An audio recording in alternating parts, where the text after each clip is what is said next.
अस्सलाम वालेकुम everyone. 7 class Urdu की अगर आप लोगों ने अभी तक बिल्कुल भी तैयारी नहीं की तो आज की वीडियो आप तमाम स्टूडेंट्स के लिए है। इस वीडियो के अंदर एमसीक्यूज़ भी सॉल्व हैं और सब्जेक्टिव पेपर भी सॉल्व हैं।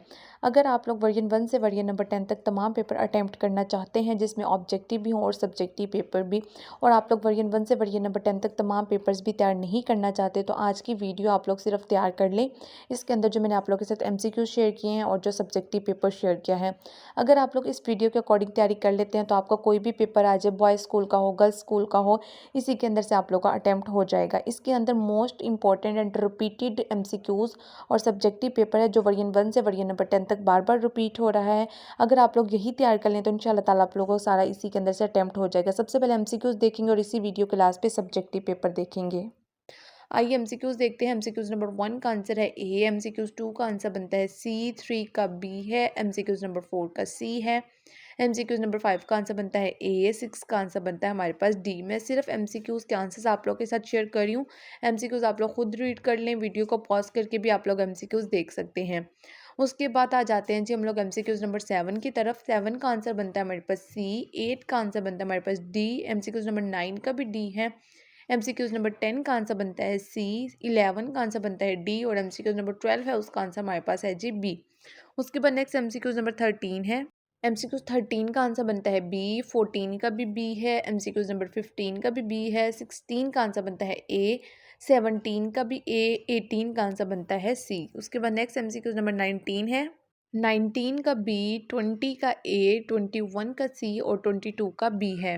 नेक्स्ट एमसीक्यू नंबर 23 का सी है, 24 का डी, 25 का सी, 26 का ए और 27 का आंसर बनता है हमारे पास डी।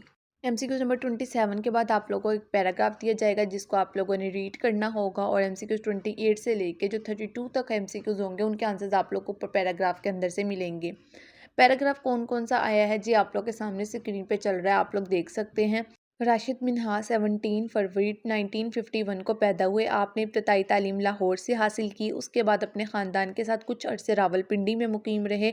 इस तरह से ये पूरा पैराग्राफ है और इसके एमसीक्यूज़ देख लेते हैं। पैराग्राफ आप लोगों ने रीड कर लेना है। 28 का आंसर ए है, एमसीक्यूज़ 29 का सी, 30 का आंसर बनता है ए, एमसीक्यूज़ 31 का आंसर डी है और 32 का आंसर बनता है बी।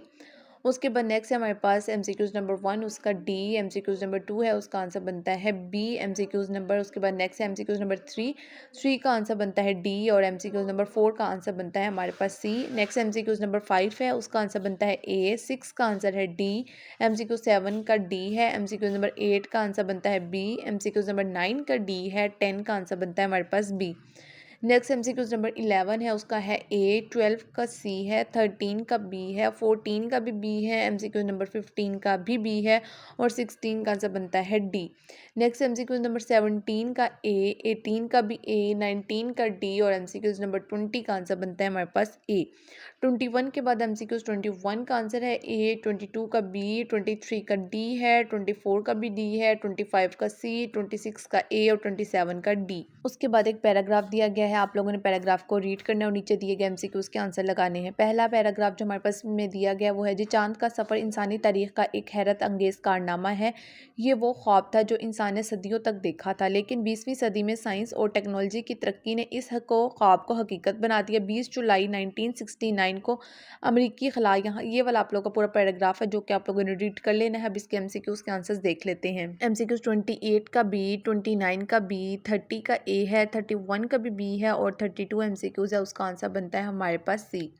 उसके बाद हम लोग नेक्स्ट देख लेते हैं जी एमसीक्यूज़ नंबर 1 उसका आंसर बनता है हमारे पास ए, एमसीक्यूज़ 2 का सी है, एमसीक्यूज़ नंबर 3 का बी है, 4 का सी है, 5 का डी है और 6 का सी है। एमसीक्यूज़ नंबर 7 का सी, 8 का बी है, 9 का ए, एमसीक्यूज़ नंबर 10 का बी, 11 का डी और 12 का ए है। नेक्स्ट 13 का हमारे पास बी है, 14 का भी बी, एमसीक्यूज़ नंबर 15 बी, 16 का डी, 17 ए और 18 का आंसर बनता है सी। एमसीक्यूज़ नंबर 19 का डी है, 20 का बी, 21 का सी, 22 का भी सी है। नेक्स्ट एमसीक्यूज नंबर 23 का डी, 24 का डी, 25 का डी, 26 का ए और 27 का भी डी है।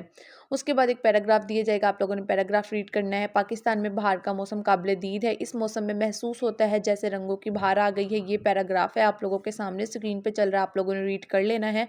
उसके बाद नीचे दिए गए एमसीक्यूज के आंसर लगाने हैं। एमसीक्यूज के आंसर्स देख लेते हैं। एमसीक्यूज 28 है, इसका आंसर है सी, 29 का डी, 30 का ए, 31 का डी और 32 का बी है। आप लोगों का कोई भी वर्जन आ जाता है 27 तक एमसीक्यूज होंगे, फिर एक पैराग्राफ होगा 28 से 32 तक जो एमसीक्यूज होंगे उसके आंसर आप लोगों को पैराग्राफ के अंदर से ही मिलेंगे। अब जितने भी वर्जन उसमें डिफरेंट डिफरेंट पैराग्राफ्स होंगे। अब ये लेकिन मोस्ट रिपीटेड एमसीक्यूज हैं जो मैं शेयर कर रही हूँ, आप लोगों ने लाजमी तैयार करने हैं। आइए अब सब्जेक्टिव पेपर देखते हैं। सबसे पहले क्वेश्चन जो होगा वो शायर की आप लोगों ने तशरीह करनी होगी, नज़म का उन्वान और शायर का नाम भी लिखना होगा। ये शेर है, उसके बाद ये इसके नीचे तशरीह भी देख सकते हैं आप लोग। शायर इन अशार में अल्लाह ताला की तारीफ़ बयान कर रहा है। अगर हम किसी चीज़ की ख्वाहिश को ज़ाहिर करें या उसको हासिल करने के बारे में सोचें तो उसके हसूल के लिए जद्दोजहद भी करें, मगर वही होता है जो अल्लाह ताला चाहता है। इंसान को अल्लाह ताला ने महदूद इख्तियारात दे रखे हैं। कुरान मजीद में अल्लाह ताला ने इंसान को बदी के कामों से मना किया है। ये सारे आप लोगों ने देख लेनी है। उसके बाद नेक्स्ट पैराग्राफ है हमारे पास, यानी कि नेक्स्ट अशार है जिनकी तशरीह करनी है। शेर नंबर 1 और शेर नंबर 2 की तशरीह देख सकते हैं। शेर नंबर 1 की है। इस शेर में शायर कहता है कि बारिश ना होने की वजह से ज़मीन पर मौजूद इंसान, हैवान और नबातात खुश्क साली का शिकार हैं, फसलें ख़राब हो रही हैं। यहाँ से लेकर इसका आंसर होगा तमाम मखलूक खुश हुई तक होगा। और दूसरा जो है हमारे पास शेर उसका है जी। इस शेर में शायर ने कौम के इत्तेहाद का सबक दिया है कि एक कतरा कोई अहमियत नहीं रखता। यहाँ से लेकर एंड तक इसी तरीके से नेक्स्ट है हमारे पास। ऊपर शेर लिखा हुआ है और नीचे उसकी तशरीह है, पहले शेर की और दूसरे शेर की। इस शेर में शायर बारिश होने से पहले हालात का जिक्र करता है, ये वाला है। और फ़ायदा ना होगा यहाँ तक होगा पहले शेर का और दूसरे शेर का है। इस शेर में शायर बारिश के कतरे के जज्बात बयान कर रहा है, जो बारिश के होने से पहले ही हर कतरा ज़मीन पर आने से पहले सोच रहा होता है कि मैं ज़मीन पर आके क्या करूँगा। यहाँ से लेकर इसका आंसर बनता है बगैर किसी काम आए ख़त्म हो जाएगा। यहाँ तक इन दो अशार की तशरीह बनती है। उसके बाद मज़मून होगा जो कि आप लोगों ने करना होगा, जो इसमें बार बार आ रहा है वो है जी, एक तो वक्त की पाबंदी है। 250 अल्फाज पर मुश्तमिल आप लोगों ने मज़मून लिखना होगा। हर वर्जन के अंदर डिफरेंट डिफरेंट होंगे। आंसर भी मैंने साथ शेयर कर दिया। अगर आप लोग यहाँ से तैयार करना चाहते हैं मज़मून तो यहाँ से कर सकते हैं, लेकिन अगर ऑलरेडी आप लोग के पास लिखे हुए हैं तो आप लोग वहाँ से भी तैयार कर सकते हैं। दुनिया में हर चीज़ की कुछ ना कुछ तलाफ़ी है, मगर वक्त की नहीं। वक्त हर लम्हा हमारे पास इमानत है। यहाँ से लेकर वक्त की पाबंदी कामयाबी की कुंजी है तक इसका आंसर बनेगा। नेक्स्ट जो हमारे पास मज़मून आ रहा है वो है जी जंगलात के फ़वाइद, और इसके भी आंसर आप लोग देख सकते हैं। जंगलात किसी भी मुल्क की तरक्की कुदरती वसाइल में अहम तरीन हैसियत रखता है। ये ज़मीन के हुस्न को बढ़ाता है और माहौलियाती तवाज़ुन बरकरार रखने में बुनियादी किरदार अदा करता है। जंगलात के फ़वाइद बेशुमार हैं जो इंसान, हैवानात और माहौलियात के लिए अहम हैं।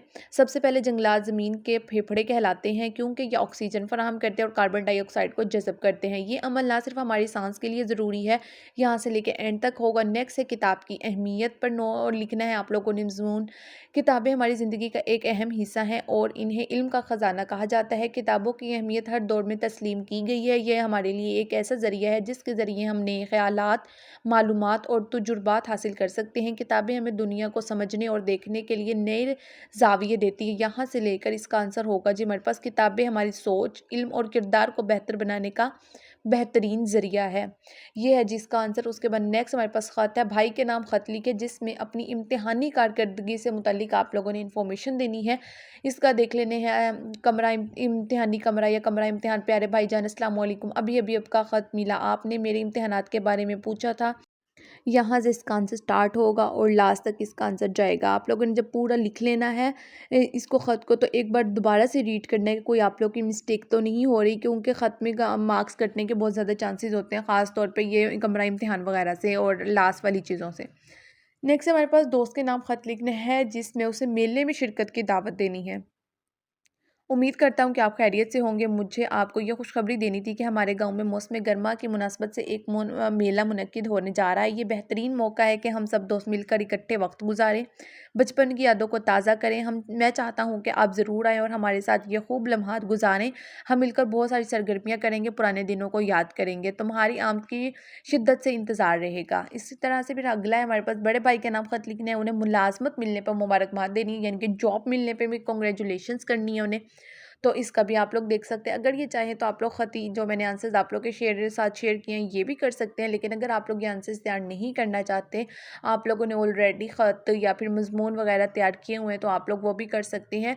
लेकिन ये मैंने आप लोगों की आसानी के लिए आप लोगों के साथ शेयर कर दी हैं, ताकि आप लोगों को इसके आंसर्स ढूंढने की ज़रूरत ना पड़े और इसी वीडियो के अंदर से आप लोग के पेपर की सारी तैयारी हो जाए। नेक्स्ट है जी हमारे पास कहानी होगी, किसान और उसके बेटे के उन्वान पर कहानी लिखनी है। और किसान और उसके 4 बेटे वाली जो कहानी है, एक गाँव में एक किसान और अपने 4 बेटों के साथ रहता था। वो बहुत मेहनती था, लेकिन उसकी ज़िंदगी में माली मुश्किलात थीं। इसके बेटे जवान हो चुके थे, मगर आपस में हमेशा लड़ते झगड़ते रहते थे। किसान को फ़िक्र थी कि उनके दरमियान यही झगड़े चलते रहे तो इनकी ज़िंदगी में कभी सुकून और खुशहाली नहीं आएगी। एक दिन किसान ने फैसला किया और अपने बेटे को एक अहम सबक सिखाया। यहाँ से लेकर इसका आंसर एंड तक आएगा और लास्ट पे आप लोगों ने नतीजा भी लिखना है। इसी तरीके से नेक्स्ट है ईमानदार लक्कड़हारे के उन्वान पर कहानी लिखनी है। या ईमान ये इसका आप लोगों को वो भी दिया जा सकता है इखलाकी सबक के, यानी कि ईमानदारी का सिला ज़रूर मिलता है यहाँ से। तो इसका क्या आंसर होगा जी हमारे पास, किसी गांव में एक ईमानदार और नेक लकड़हारा रहता था। वो सख्त मेहनत करता था। यहाँ से लेकर एंड तक ये हमारे पास जो है ना कहानी लिखी हुई है, आप लोगों ने रीड कर लेनी है। वीडियो को पॉज करके भी देख सकते हैं। और कहानी का लास्ट पे आप लोगों ने इखलाकी सबक लाजमी लिखना है, उसके भी आप लोग के नंबर होते हैं। नेक्स्ट जो हमारे पास है जी वो कहानी है सोने के अंडे देने वाली मुर्गी के ऊपर आप लोगों ने कहानी लिखनी है। एक वक्त की बात है कि एक छोटे से गांव में एक किसान रहता था जिसका नाम हसान था। हसान बहुत मेहनती और ईमानदार शख्स था। यहाँ से लेके इसका आंसर बन जाता है जी बेवकूफ़ी कर बैठा था। यहाँ तक इसका आंसर होगा और लास्ट पे नतीजा भी लिखना है लालच बुरी बला है।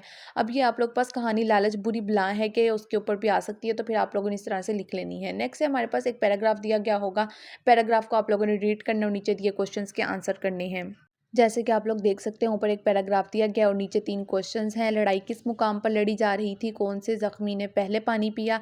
इस पैराग्राफ का मरकज़ी ख़्याल क्या है? ये 3 क्वेश्चन बन जाते हैं ऊपर वाले पैराग्राफ के अंदर से। तमाम वॉइस के अंदर इसी तरीके से कोई पैराग्राफ होगा और उसी के अंदर से क्वेश्चन बनाए जाएंगे। अब इन तीनों क्वेश्चंस के आंसर आप लोग नीचे देख सकते हैं।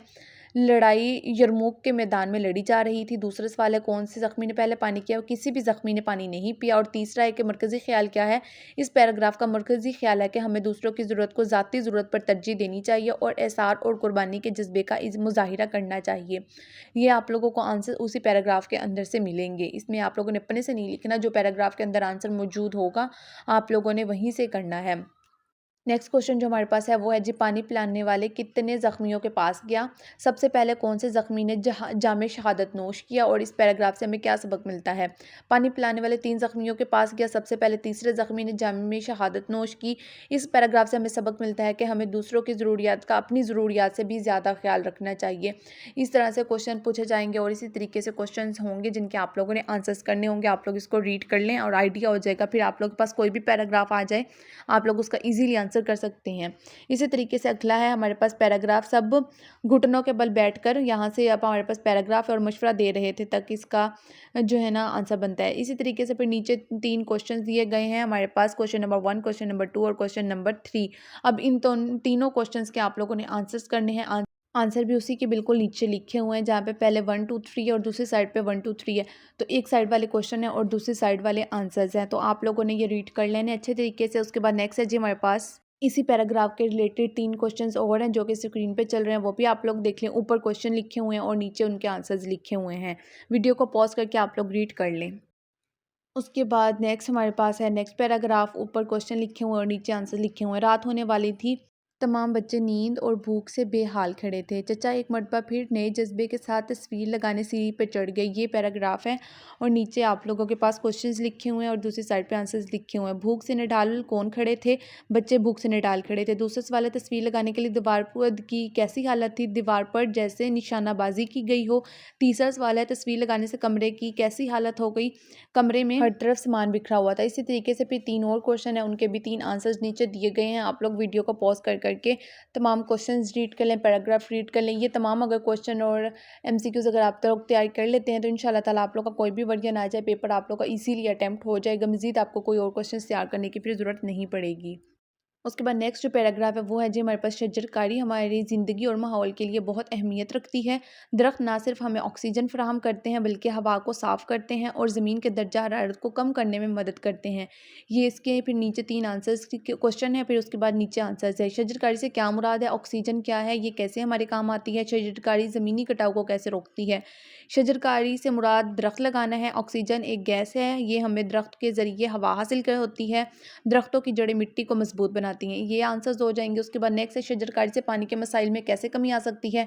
इसका आंसर नीचे देख सकते हैं। दरख्तों की वजह से बारिशें होती हैं जिससे पानी के मसाइल हल हो सकते हैं। नेक्स्ट है हमारे पास शहरी इलाकों में शजरकारी के 2 फ़ायदे लिखने हैं। इससे शोर कम होता है और हवाई आलूदगी कम होती है। नेक्स्ट है हमारे पास शजरकारी हवाई आलूदगी को कैसे कम कर सकती है? दरख्त हवा से कार्बन डाइऑक्साइड गैस को जज़ब करते हैं जिससे हवाई आलूदगी में कमी आती है। ये इनके क्वेश्चंस के आंसर हैं।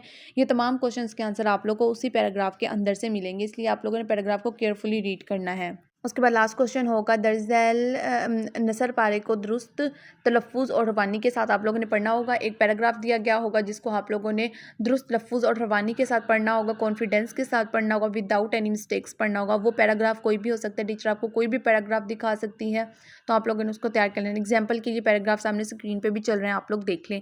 इसी तरीके से डेली बेसिस पे पेपर्स देखने के लिए सब्सक्राइब करके बेल आइकन के बटन को प्रेस कर लें ताकि जैसे ही वीडियोस अपलोड हो आप लोगों तक नोटिफिकेशन सबसे पहले पहुंच सके और कोई भी वीडियो मिस ना हो। अल्लाह पाक से दुआ है अल्लाह पाक आप तमाम स्टूडेंट्स को कामयाब करें। आमीन सुम आमीन। कमेंट सेक्शन में आमीन लाजमी लिखिएगा। नेक्स्ट कौन से सब्जेक्ट का पेपर अपलोड करूँ वो भी बताइएगा, मैं अपलोड कर दूँगी। मिलते हैं अगली वीडियो में, तब तक के लिए अल्लाह हाफ़िज़।